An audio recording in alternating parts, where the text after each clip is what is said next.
सोलापूर जिल्ह्यामध्ये पण आंदोलन सुरू झालेलं आहे आणि वेगवेगळ्या धरणांची वेगवेगळ्या प्रकल्पांची मंडळी यामध्ये सहभागी झालेली आहेत.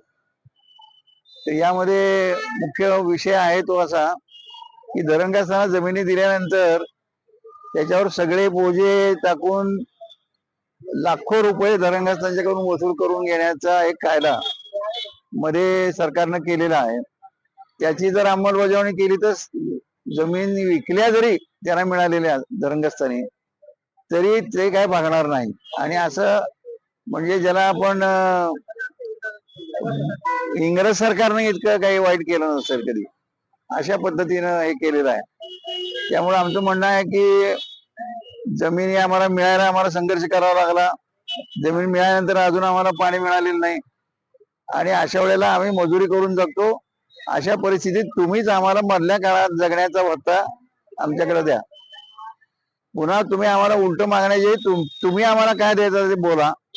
कारण या काळातला जर हिशेब केला तर पैसे सरकारकडे फिरतायत. सरकारनं हे जे काही त्रास झाला ग्रस्तांना प्रकल्पग्रस्तांना हा त्रास जो झालेला आहे हा संपवण्याच्या दृष्टीनं ही कब्जा हक्काची रक्कम आणि बाकीची वसुली ही शून्य केली पाहिजे. कारण ही बेकायदा आहे आणि लोकांना उद्ध्वस्त करणारी आहे.